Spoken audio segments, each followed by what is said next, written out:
안녕. 잘 지냈죠? 자, 우리 저번 시간에 직선의 방정식까지 공부를 했었는데 다 끝내지는 않았었고 점과 직선 사이의 거리 전까지만 이야기를 했었죠.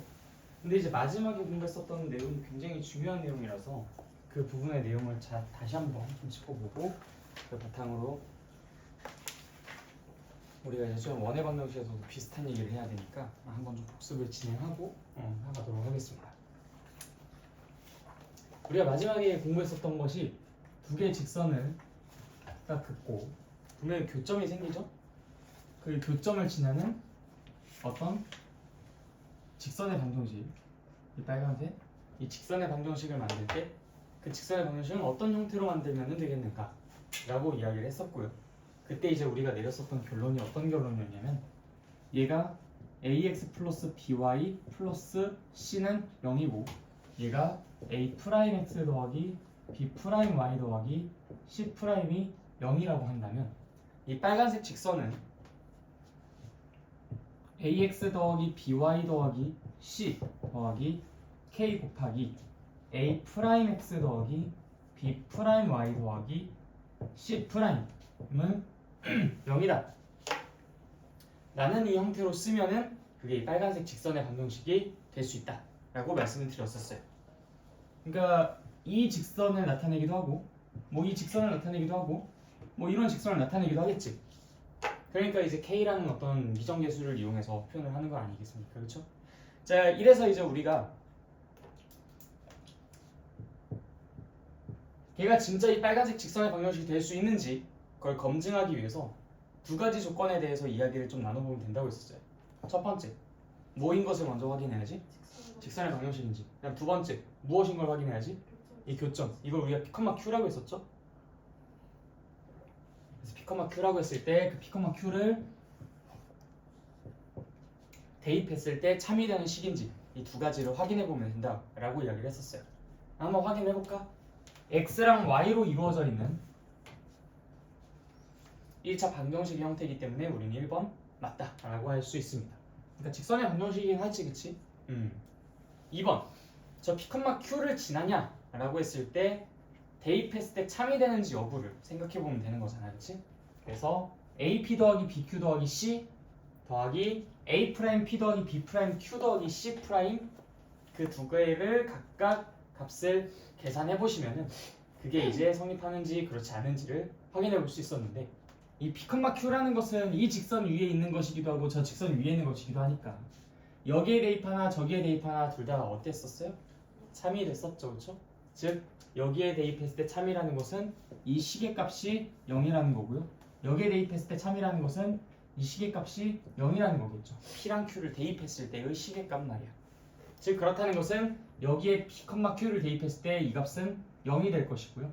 여기다 P, Q를 대입했을 때 역시 그것의 결과값은 0이 되는 거겠죠. 따라서 0 더하기 K 곱하기 0의 꼴은 0이다 라고 할 수 있으니 두 번째 것도 참이다 라고 이야기를 했었습니다. 그래서 우리에게 이 꼴을 준 어떤 친구가 우리에게 맞는 결과를 준 것 같다라는 검증을 이제 해보았었죠. 그래서 이제 이 빨간색 직선의 방정식을 우리가 어떻게 얘기를 할 수 있느냐 이렇게 이야기를 해줄 수 있다. 그래서 이제 뭐 어떤 진한 한 점을 준다든지 아니면 기울기 하나를 준다든지 그걸 바탕으로 이 K의 값을 여러분들이 구해내시면 됩니다. 구해낸다면 완성됐잖아, 그렇지? 딱 유일하게 결정됐으니까 이제 그걸 답안으로 쓰면 된다라고 이야기를 했었죠.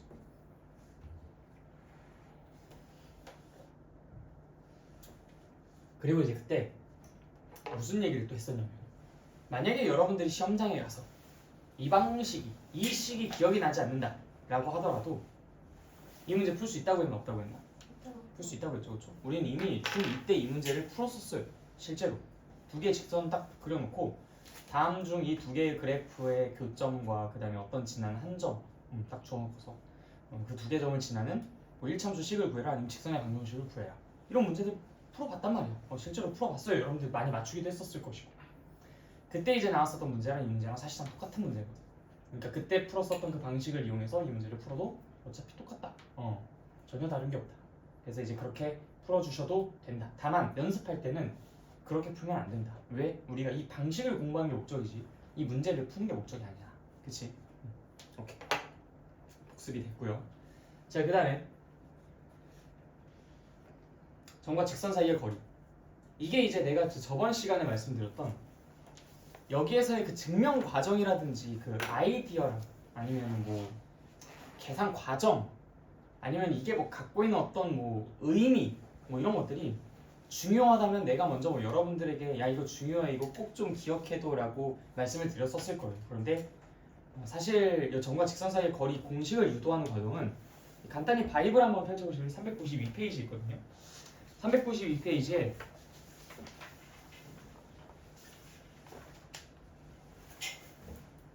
한 중간 정도쯤부터 그 다음에 393페이지의 중간 정도쯤까지 이렇게 쭉 거의 한 페이지에 걸쳐서 증명이 되어 있는 게 이 공식의 유도 과정이에요.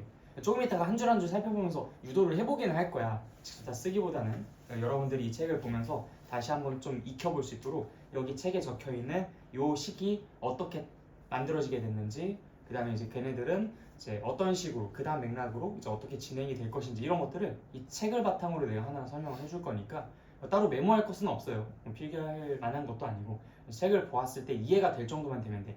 그리고 이제 이것을 꼭 기억하진 않아도 괜찮습니다. 뭐 이 아이디어가 문제를 풀 때 많이 활용이 되는 아이디어라면 꼭 알아두세요. 이 아이디어 정말 중요합니다라고 내가 먼저 말씀드렸겠지만 절대 그렇지 않습니다. 이거는 그냥 결과가 중요한 부분이니까 우리 조금 전략적으로 효율적으로 그 포커스를 거기에 좀 맞춰가지고 공부해 주셔도 될 것 같아요. 물론 우리가 이 점과 직선 사이의 거리 공식을 모른다 할지라도 문제를 푸는 데는 전혀 지장은 없습니다. 그러니까 풀어낼 수는 있긴 있어요. 똘똘한 친구들이라면 이미 배우지 않아도 할 수 있을 거라고 생각해. 자, 예를 들어서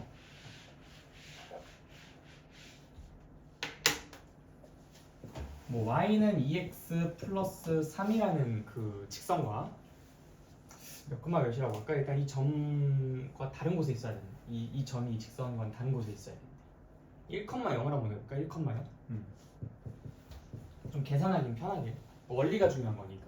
자, 1,0부터 2,3까지의 그 직선 점과 직선 사이의 거리를 구해보도록 하겠습니다. 그림을 한번 그려보자.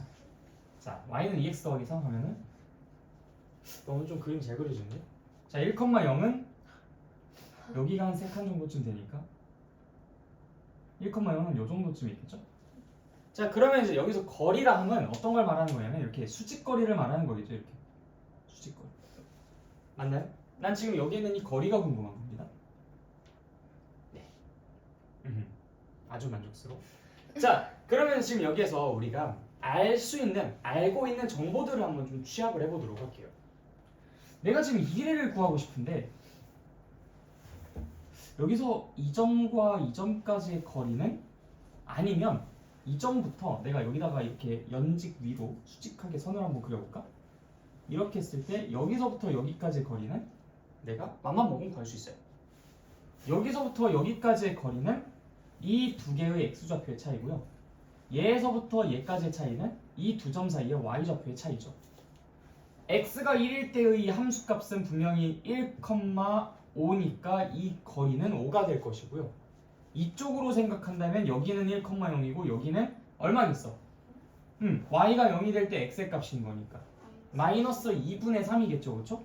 그래서 그렇죠, 맞죠? 그래서 여기는 마이너스 2분의 3, 여기는 이제 1 하니까 이 거리는 얼마가 돼? 2분의 5 이렇게 이제 계산을 할 수 있어요.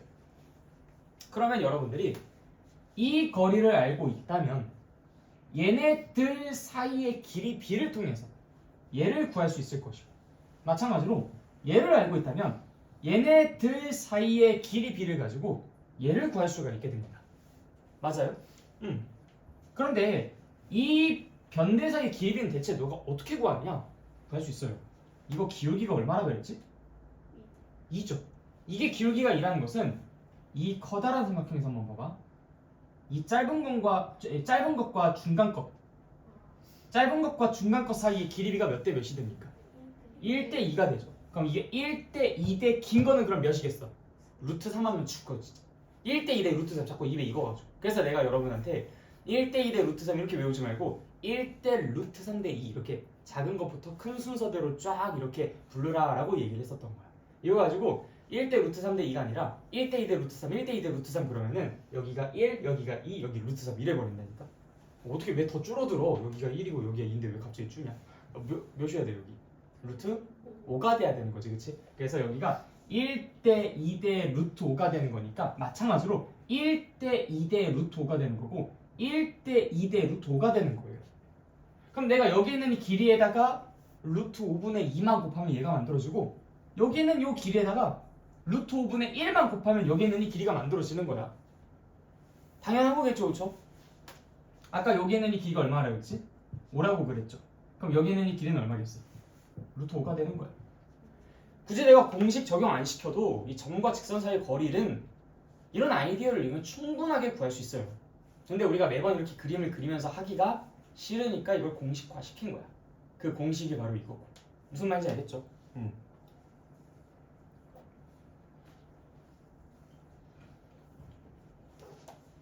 그래서 여러분들이 이 문제 역시도 공식을 모르더라도 절대로 우왕좌왕할 필요가 없다.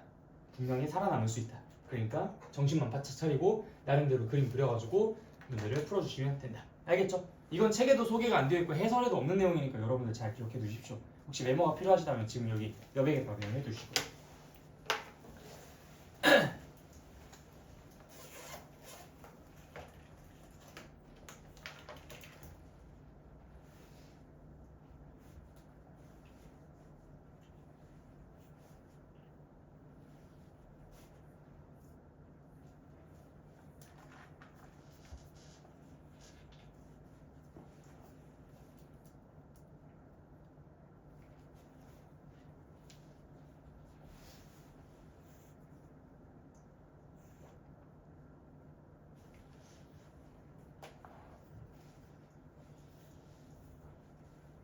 그래서 여러분들이 이제 이런 공부들을 잘하기 위해서는 자꾸 이런 잔꾀를 부려보셔야 됩니다.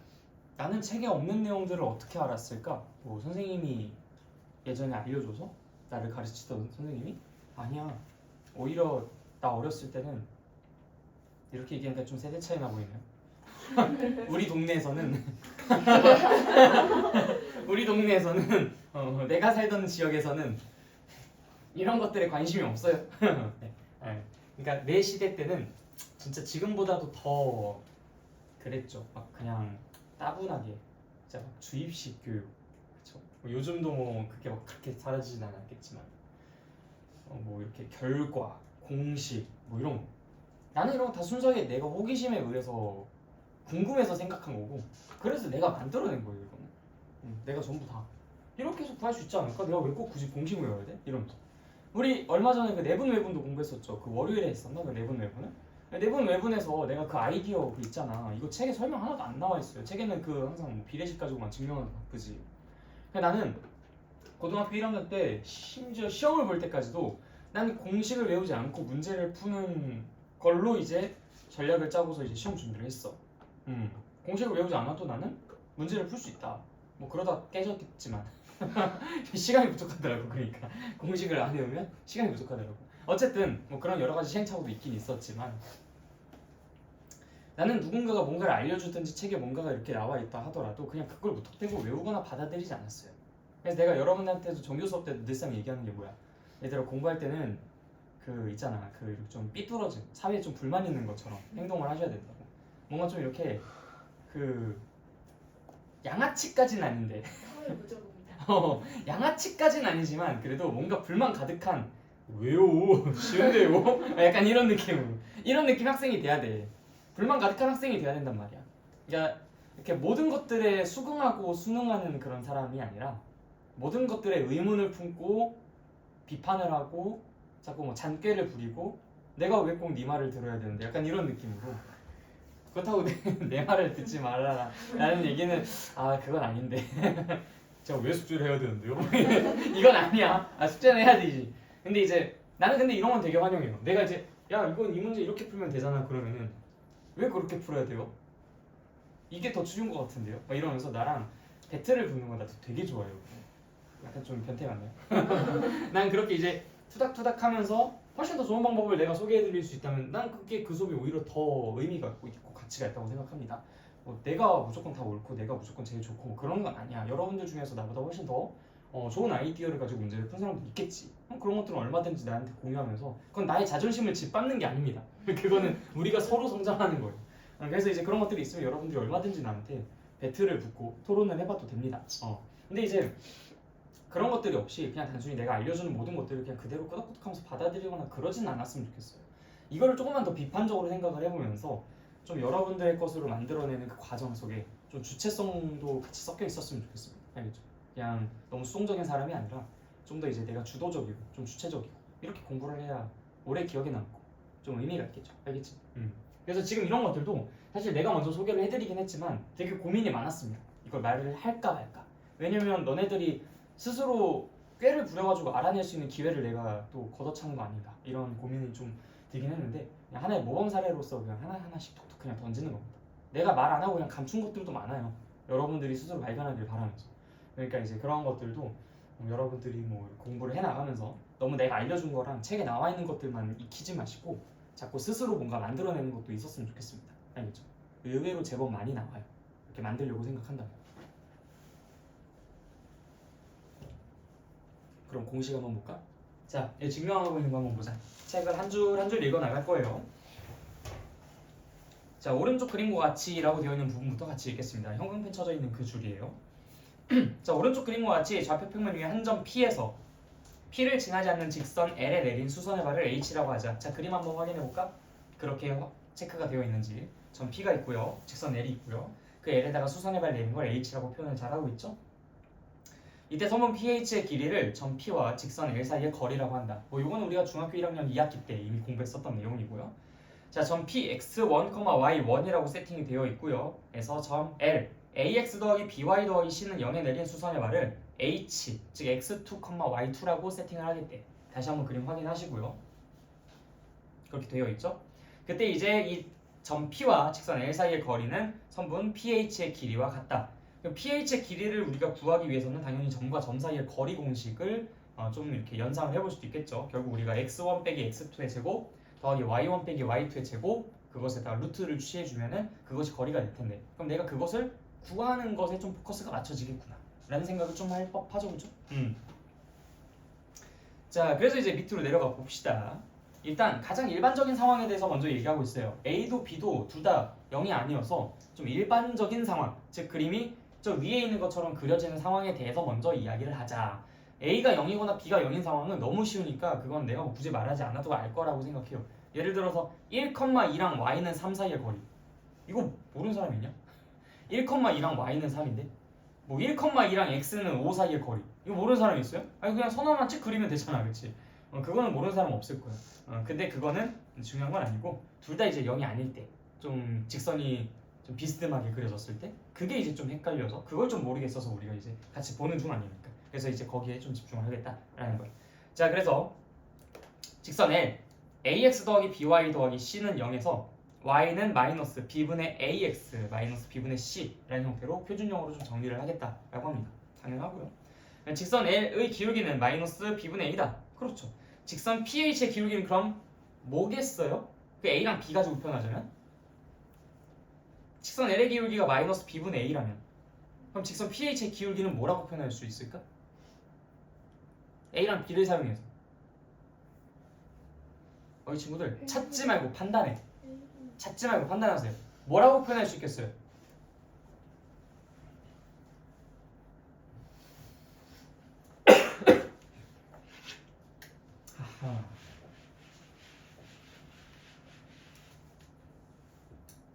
지금 이 직선 L의 기울기가 마이너스 B분의 A인데 여기에서 수직한 이 AH의 기울기가 무엇인지 몰라요? 네, 대답하세요. 알겠죠? 우리 배운 내용들 여러분들 충분히 대답할 수 있는 내용들에 대해서 물어본다. 근데 내가 지금 여기에서 왜 순간 살짝 버럭했냐면 내가 이거 질문하는데 왜 두리번거려요 책을? 왜 스스로 판단을 하면 자꾸 찾으려고만 해? 내가 그래서 너희들한테 그랬잖아. 찾지 말고 판단하라. 왜 찾아와 자꾸 그런 습관 진짜 안 좋은 거야. 자꾸 의존하고 의지하려고 하는 거잖아. 너희들의 가장 큰 위기 순간에 자꾸 뭔가에 의존하려고 하는 거잖아. 그러지 말고 잠깐 멀리하고 스스로 판단하세요. 이거 생각해보니까 엄청나게 단순한 문제였잖아.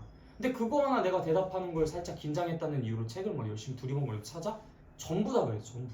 응?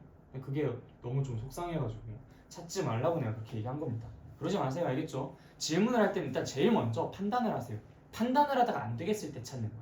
무슨 말인지 알겠지? 순서가 바뀌면 안 됩니다.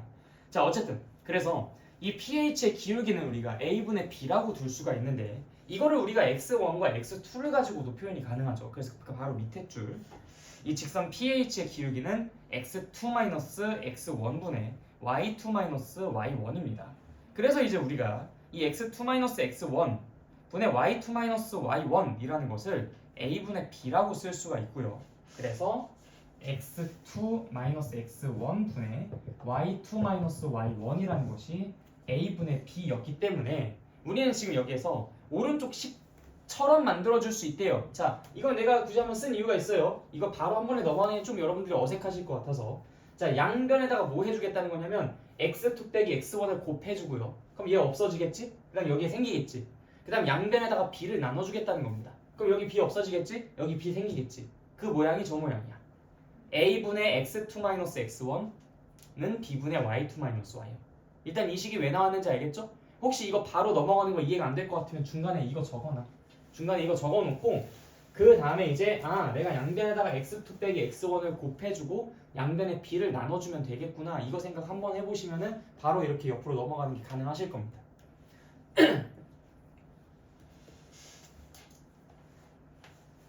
나중에 읽고 다 이해해 볼 수 있겠죠? 자, 그 다음 계속 넘어갈게요. 자, 근데 이제 이 값을 우리가 뭐라고 두겠다고 하냐면은 x2-x1을 a로 나눈 것과 그 다음에 y2-y1을 b로 나눈 것이 서로 같은데 그것을 k라고 두겠다라는 거야. 그러다 보니까 x2 빼기 x1은 ak라고 y2-y1은 bk라고 쓸 수 있는 거겠지, 그치? 그게 지금 바로 여기 밑에 이 값을 실수 k로 놓으면 이들 값을 실수 k로 놓으면 그 바로 밑에 줄 x2 빼기 x1은 ak y2 빼기 y1은 bk라고 쓸 수 있다라는 겁니다. 무슨 말인지 이해돼요? 오케이. 자, 그래서 이제 우리가 pH라는 것을 다시 한번 생각해 볼게. 이 pH라는 것은 아까 점과 점 사이의 거리 공식을 이용해서 x2-x1의 제곱 더하기 y2-y1의 제곱 거기다 루트를 취한 것으로 쓸 수 있다고 했었지, 그치? 근데 x2-x1을 우리가 뭐라고 두겠다고? ak라고 두겠다 했지. y2-y1을 뭐라고 두겠다고? bk라고 두겠다 했잖아. 그럼 이제 그것을 a랑 k, b랑 k 가지고 정리를 해보시면은 그 바로 밑에 있는 줄처럼 된다. 루트 ak제곱 더하기 bk제곱. 무슨 말인지 이해됐어요? 자, 이걸 정리해보시면은 a제곱 k제곱 더하기 b제곱 k제곱, 즉 인수분해하면은 a제곱 더하기 b제곱 곱하기 k제곱이라고 쓸 수 있어요. 그럼 k는 바깥으로 튀어나갈 수 있지, 그치? 그래서 그 결과가 절대값 k 곱하기 루트 a제곱 더하기 b제곱이라고 써지게 되는 겁니다. 여기까지 다 이해되십니까? 자, 근데 이때 점 h라는 것이, 즉 x2 빼기 x2, y2라는 것이 아까 우리가 그 L의 방정식을 ax 더하기 by 더하기 c라고 놨잖아. 그 직선 위에 있는 점인 거니까 당연히 그 직선에다가 대입했을 때 참이 되는 거겠죠? 그래서 이제 그 바로 밑에 줄 한편 점 h x2, y2는 직선 L 위에 있는 점이니까 우리가 ax2 더하기 by2 더하기 c는 0이라고 쓸 수가 있으며 이때 기억, 이 기억이 어디 있어? 좀 위로 한번 올라가 봐. 뭐라고 써져 있어요? x2 빼기 x1은 ak, y2 빼기 y1은 bk라고 나왔었던 그것에 입각해서 생각해 본다면 뭐라고 나와 있죠? x2라는 것은 x1 더하기 ak, 다음 y2라는 것은 y1 더하기 bk라고 쓸 수 있다. 됐나요? 자, 그러면 우리가 그 아까 x2랑 y2라고 되어 있었던 그 자리에다가 x1 더하기 ak, x2 더하기 ak라는 것을 써줄 수가 있겠지. 그걸 대입해서 정리한 식이 그 바로 아래에 있는 줄이야. a 곱하기 x1 더하기 ak 더하기 b 곱하기 y1 더하기 bk 더하기 c는 0. 이해됐어요? 이걸 k에 대해서 정리를 해주면 a 제곱 k 더하기 b 제곱 k라는 것이 이제 k로 묶여져 있는 녀석이고 그 다음에 이제 나머지 ax1 더하기 by1 더하기 c가 이제 k가 없는 부분이거든. 그래서 얘를 정리해보면 다음과 같이 돼요.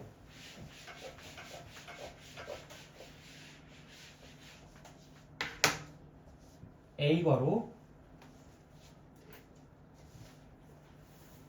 책에 써져 있는 순서 들어갈게요.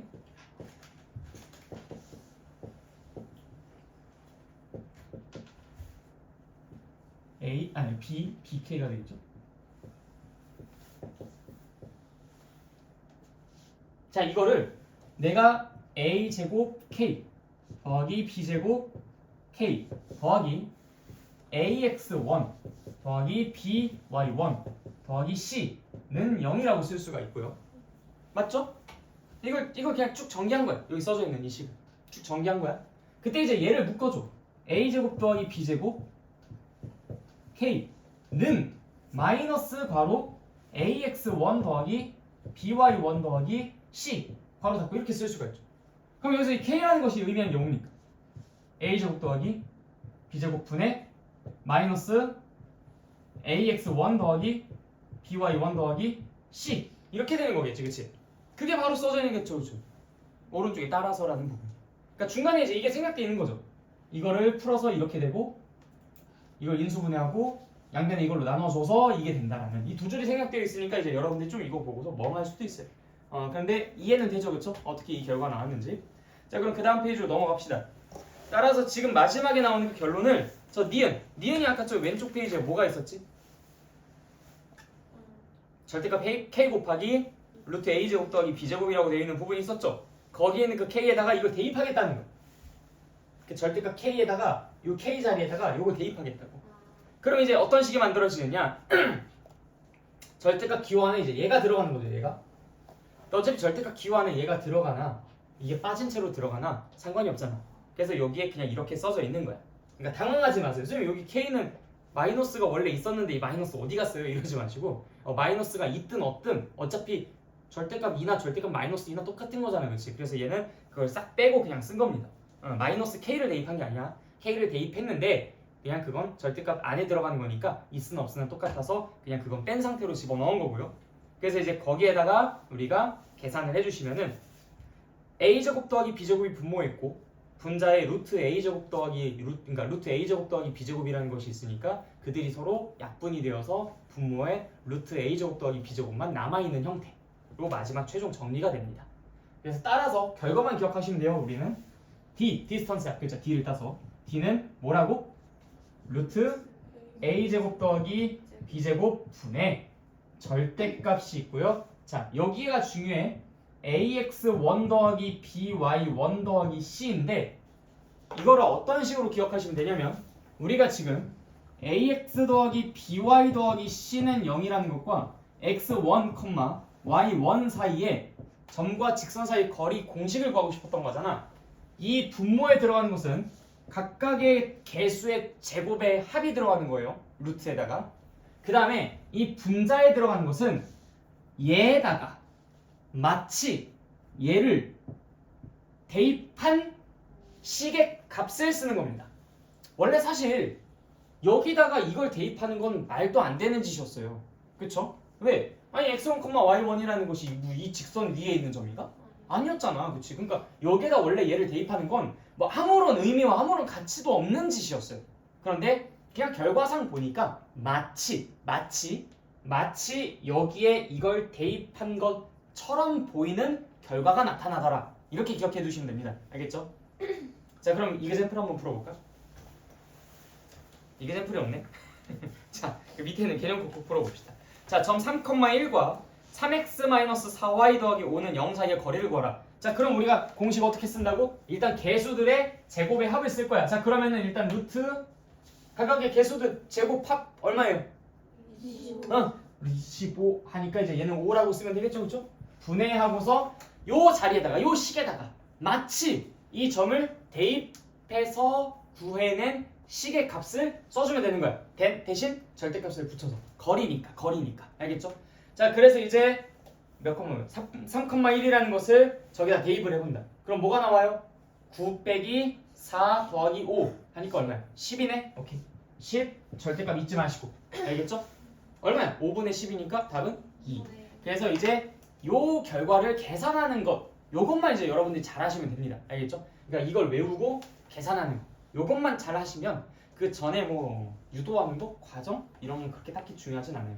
여러분들도 지금 한번 쭉 밟아봤을 때 단순한 계산의 반복이지 뭐 이가 특별히 뭐 엄청나게 중요한 아이디어라든지 문제풀이에 사용이 될 만큼 뭔가 이렇게 아름다운 그런 생각의 흐름이 있는 건 아닌 것 같잖아요, 그렇지?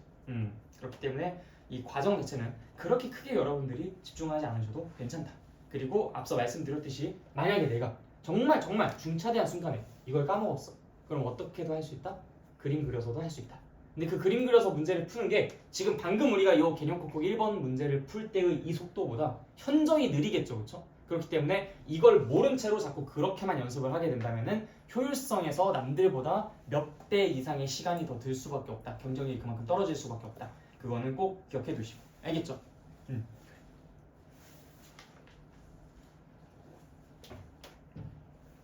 그럼 직선의 방정식은 끝.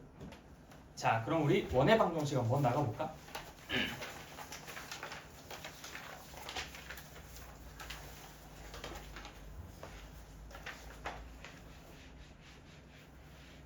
얘들아, 원이 뭔지 알아? 찾지 마, 알겠죠? 나 지금 등 돌리고 있다고 막 열심히 두리번거리면서 찾지 마. 응. 원이 뭐게? 한 점에서 응. 같은 거리 있는 점들을 응. 이렇게 해서 모아놓는. 네 맞아요. 여러분들이 원을 언제 처음에 배우는지 혹시 알아요? 원? 초등학생? 3학년? 어떻게 기억해? 혹시 동생 있니? 네. 아, 초등학교 3학년이야? 아니요. 아, 네. 초등학교 3학년 때 처음으로 원을 배워요. 근데 너무 웃기게도 그때 원의 정의가 나와. 진짜 한 점에서부터 같은 거리만큼 떨어져 있는 점들의 모임 이렇게 나온다? 너무 신기해. 심지어 각도 초등학교 한 3학년 때인가? 그때 이제 3학년 때인가 어쨌든 그때 나오는데 그때도 각의 정확한 정의가 나와. 진짜 신기했어요. 한 점과 쭉 뻗어나간, 그러니까 반직선이라는 단어는 차마 못 쓰고 쭉 뻗어나간 그 도형을 우리가 각이라고 한다. 상당히 그래도 좀 정밀하게 알려주더라고. 나는 그냥 애들한테 원 하면 그냥 동그란 거 그냥 이렇게만 얘기하고 넘어갈 줄 알았거든. 근데 그러진 않더라고요. 그럼 이제 막 애들이 이제 선생님 얘네 동그란 건가요? 아, 그건 좀 애매하다 막 이러면서 이제 그런 이야기들을 좀 할 줄 알았는데 이건 원이 아니죠, 그렇죠? 왜? 한 점으로부터 같은 거리만큼 떨어진 점들을 모아놓은 게 아니기 때문에 얘는 이제 원이 아닙니다. 이건 우리가 타원이라고 불러요. 혹시 나중에 저는 이과 계열로 가고 싶습니다. 있어요 여기? 나 이과 계열 가고 싶다. 뭐 다 문과생이야? 얘들아 이거는 저는 수학에 자신 있어요, 자신 없어요 라는 개념이 아니야. 문과도 수학 잘해야 돼요. 여러분 착각하지 마십시오. 뭐 문과는 수학을 못해도 되겠다라는 생각에 나는 수학을 못하니까 문과 가야겠다 이 생각하지 마. 이거는 문과를 무시하는 발언이야. 문과 수학 되게 잘해야 됩니다. 알겠죠? 큰일 나, 알겠죠? 이과는 더 잘해야 되지 않아? 아니야. 절대 그렇지 않아. 라고는 말하지 마. 그래야지. 사실 이과가 더 잘해야 되긴 하죠. 이과가 수학을 못하면 뭐 그거는 좀 약간 뭐랄까 많이 좀 양보하고 시작하는 거죠. 그렇죠? 남들에게 많이 좀 베풀고 시작하는 겁니다. 자, 너희들 먼저 가. 나는 뒤따라갈게. 약간 이런 느낌. 이과는 수학을 되게 잘해야죠. 근데 문과도 수학을 잘해야 됩니다. 약간 좀 어감 차이가 있죠. 이과는 수학을 되게 잘해야 되고요. 문과도 수학을 잘해야 되고. 둘 다 잘해야 되긴 하는데 이과가 훨씬 잘해야 되겠죠. 여러분이 그 수능 보면 그 공통 범위랑 선택 과목이 있는 거 알죠? 공통 과목이 75점이고요. 선택 과목이 25점이에요. 그래서 이제 이렇게 구성이 되는데 요거는 문이과가 이제 같이 똑같은 시험지를 보고서 푸는 거고요. 요게 다른 거예요, 요게. 그래서 이제 요 안에서 이과생들이 문과생들한테 진다? 그러면 좀 타격이 크죠. 그럼 좀 타격이 커. 그래서 이제 이과생들이면은 적어도 이제 문과 친구들보다는 수학에 있어서는 경쟁력이 있어야 그나마 다른 이과생들 친구들이랑도 경쟁을 해볼 수 있어요. 그런 거 있죠.